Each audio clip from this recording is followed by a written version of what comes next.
नमस्कार, capital TV का खास शो महाराष्ट्र फाइल्स देख रहे हैं आप। मैं हूं आपके साथ पूजा। महाराष्ट्र में शिवसेना अब तक के सबसे बड़े सियासी संकट का सामना कर रही है। महाराष्ट्र में किसकी सरकार से अब ये जंग पहुंच गई है, बाला साहेब किसके। दरअसल शिवसेना के बागी विधायकों ने एकनाथ शिंदे की अगुवाई में नई पार्टी बनाने का ऐलान कर चुके हैं, जिसका नाम शिवसेना बाला साहब हो सकता है। पर जैसे ये खबर सामने आई, उद्धव के पैरों तले जमीन खिसक गई। शिवसेना ने चुनाव आयोग को खत लिखा, जिसमें बाला साहब और शिवसेना का नाम किसी को इस्तेमाल करने का अधिकार नहीं देने को कहा। तो अब बाला साहब के नाम पर संग्राम शुरू हो चुका है। आज इसी पर चर्चा करेंगे। चर्चा के लिए हमारे साथ स्टूडियो में मौजूद हैं कैपिटल टीवी के सीनियर एडिटर राजीव जी। राजीव जी, बहुत बहुत स्वागत है आपका। धन्यवाद। महाराष्ट्र की ये सियासी जंग अब बाला साहब के नाम तक पहुंच गई है। क्या बाला साहब की विरासत को कोई इस्तेमाल नहीं कर सकता? बिल्कुल कर सकता है। सबसे बड़ी बात है, इसमें दो तरह के मुद्दे हैं जी। एक है कानूनी, तो दूसरा वैचारिक आधार।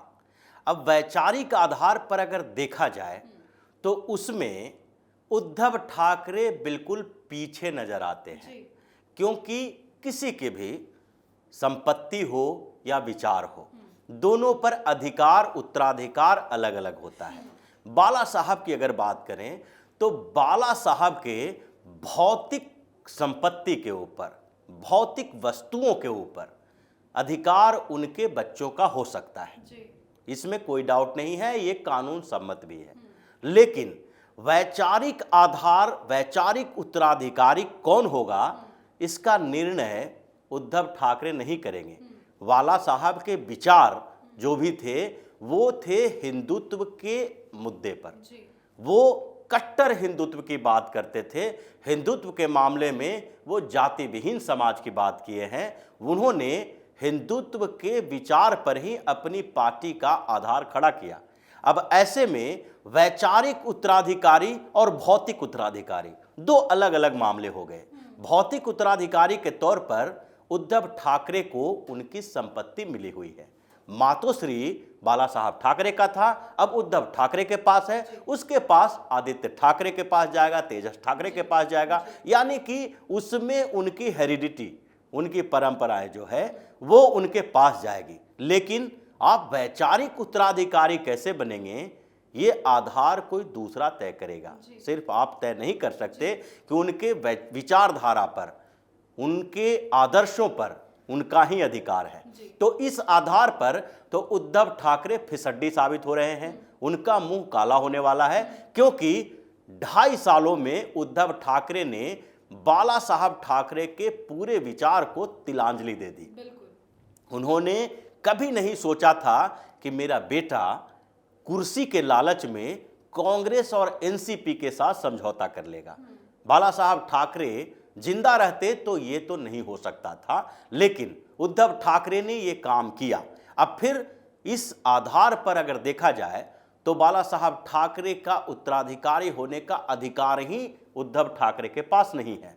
लेकिन दूसरी बात है, भौतिक आधार की बात हो रही है, वैचारिक आधार की बात हो रही है, तो 2.5 सालों में उन्होंने सारे चीज़ों पर लिपापोती कर दी है। अब दूसरे स्तर पर कानूनी तरीके देखें, जैसा कि जो एकनाथ शिंदे के गुट ने, इन लोगों ने कहा है कि हम अपना एक अलग पार्टी बनाएंगे और पार्टी का नाम शिवसेना बाला साहब होगा।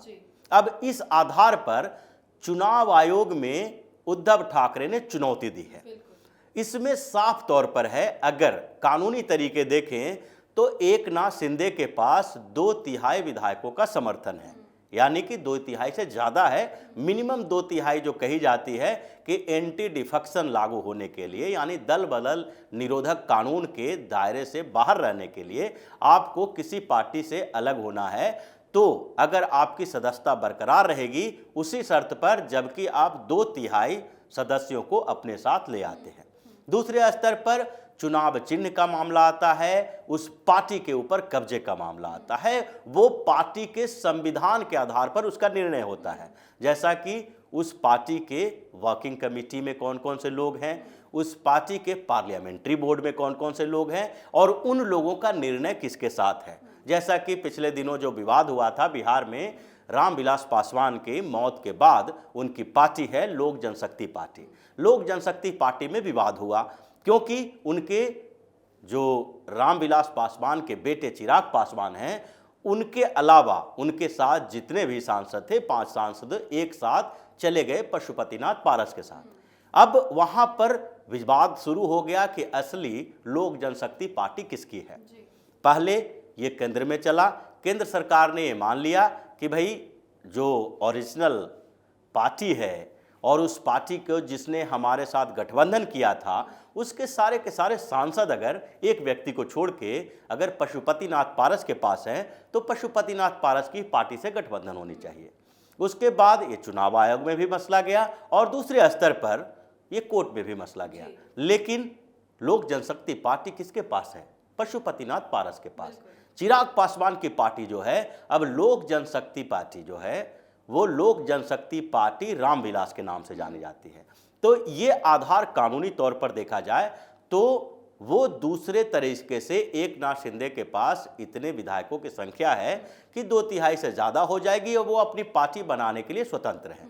अब पार्टी बनाने के लिए वो शिवसेना बाला साहब लिखना चाहते हैं। तो जो ओरिजिनल शिवसेना अभी उद्धव ठाकरे के पास है, जिस पर उद्धव ठाकरे जिसके अध्यक्ष हैं, सुप्रीमो हैं, उसमें बाला साहब के नाम का जिक्र नहीं है।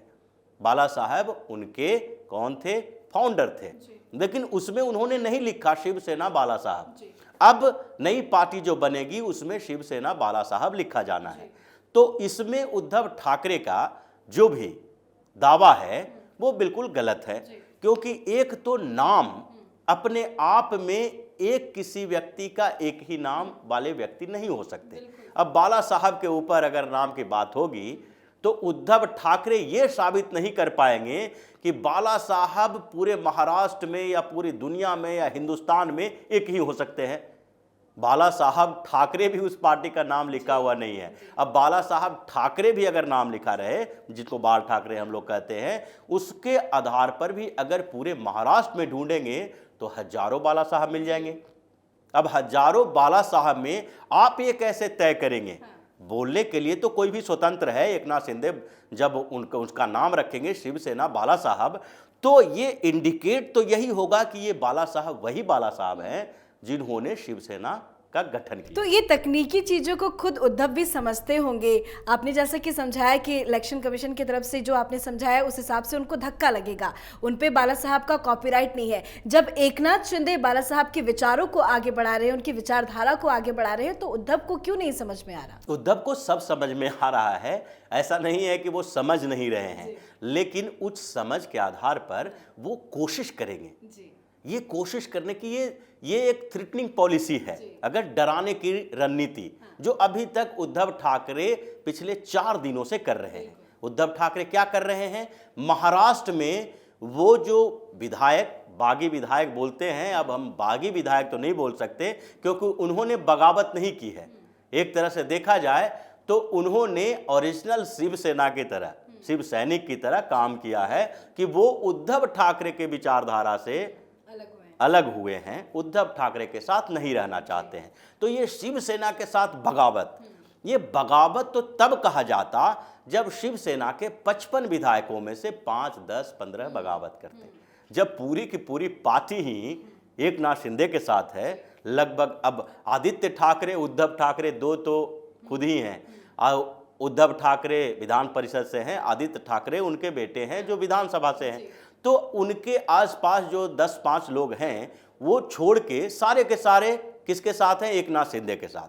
तो उसमें बगावत किसकी है? उसने बगावत की या फिर उद्धव ठाकरे पीछे रह गए? उन्होंने तो बताया कि भाई हम ये चाहते हैं और हम ही ओरिजिनल शिवसेना हैं, लेकिन इन लोगों ने उन लोगों के साथ क्या किया? ये पिछले 4 दिनों में देखिए, जो भी उद्धव ठाकरे के चापलूस लोग हैं, जिनको शिवसेना के विचारधारा से मतलब नहीं है, वो ठाकरे परिवार से मतलब है, उनकी चापलूसी करेंगे। जिस तरीके से कांग्रेस में 2 तरह के गुट होते हैं, एक कांग्रेसी हैं जो नीचे के स्तर पर काम करते हैं, एक कांग्रेसी हैं जो सिर्फ गांधी नेहरू परिवार यानी सोनिया गांधी, राहुल गांधी के इर्द गिर्द घूमेंगे, उन्हीं की चापलूसी से उनका राजनीतिक करियर आगे बढ़ना है। तो उस तरह के अभी जो लोग हैं उद्धव ठाकरे के साथ, उनके भी कुछ लोग हैं और उन्हीं लोगों के साथ ये सड़कों पर उतरे हुए हैं और ये उन्हीं विधायकों का जो उद्धव ठाकरे से अलग हो गए हैं उनके साथ बदतमीजी की कोशिश कर रहे हैं। एकनाथ शिंदे के पुतले जलाए जा रहे हैं। ये शिवसेना के, अभी तो कम से कम उद्धव ठाकरे सीएम हैं, अभी तो दिलीप वलसे पाटिल हैं जो गृह मंत्री हैं, जो एनसीपी के हैं। अभी इन लोगों ने इस्तीफा नहीं दिया है, सरकार इनकी है और इनकी सरकार में इनकी ही पार्टी के लोग अगर सड़कों पे तांडव मचा रहे हैं, गुंडागर्दी कर रहे हैं, उन विधायकों के घरों पर पथराव कर रहे हैं, धमकियां दे रहे हैं, तो इन लोगों को शर्म आनी चाहिए इस बात के लिए कि जब तक वो सीएम है तब तक उनकी जिम्मेदारी बनती है कि वो लॉ एंड ऑर्डर सही रखें।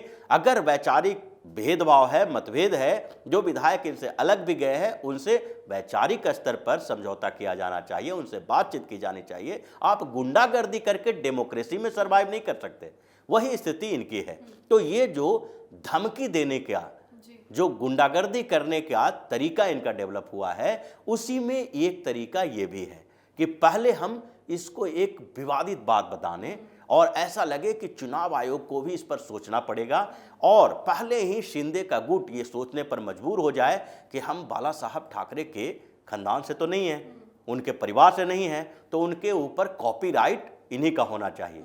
अरे किसी के नाम के ऊपर कॉपीराइट नहीं हो सकता। कॉपीराइट आपके बाला साहब ठाकरे के बेटे उद्धव ठाकरे हैं तो उनकी संपत्ति पर उनका अधिकार होगा, उनके विचारों पर उनका अधिकार नहीं होगा। उसी तरह से अगर गांधीयन फिलॉसफी की बात करते हैं, महात्मा गांधी की बात करते हैं, तो महात्मा गांधी की संपत्ति उनके बच्चों के बीच बटी है ना। पूरी दुनिया में गांधी के नाम पर कितने संगठन बने हुए हैं, कितने व्यवस्थाएं चल रही है और उस गांधी के नाम पर चल रही है। तो क्या हर जगह पर जो गोपाल कृष्ण गांधी दावा करते चलेंगे, इंदिरा गांधी दावा करती चलेगी कि ये तो मेरे दादा हैं, परदादा हैं, तो आप इनके नाम का इस्तेमाल कैसे कर सकते हैं? तो उसी तरह से महाराष्ट्र में भी है। तो ये सिर्फ और सिर्फ ये कोशिश है उद्धव ठाकरे की कि शिंदे पहले ही बैकफुट पर आ जाए और बाला साहब ठाकरे के नाम का जिक्र करके वो महाराष्ट्र में कम से कम अपने लिए सिंपैथी बटोरने की कोशिश कर रहे हैं कि हमारी सहानुभूति रहे कि आगे के चुनाव में जो उनका बुरा हश्र होने वाला है उस हश्र से थोड़ा बच जाए और कम से कम बाला साहब को अपने साथ जोड़े रहे। लेकिन ऐसा होने वाला नहीं है और अगर ये चाहेंगे, शिंदे गुट के लोग चाहेंगे, तो बाला साहब का नाम उनके साथ जुड़ेगा, उनकी पार्टी के साथ जुड़ेगा। और अब एक तरफ शिवसेना होगी जिसमें बाला साहब का नाम नहीं होगा, जिसमें बाला साहब के विचार नहीं होंगे, जिसमें बाला साहब के आदर्श नहीं होंगे और जो पहले से ही ये साबित कर चुका है, जो उद्धव ठाकरे की बात कर रहे हैं, जिनके हाथों में अभी पार्टी है, वो उनके पास हिंदुत्व का आधार नहीं होगा। जबकि एक दूसरी शिवसेना होगी जिसके पास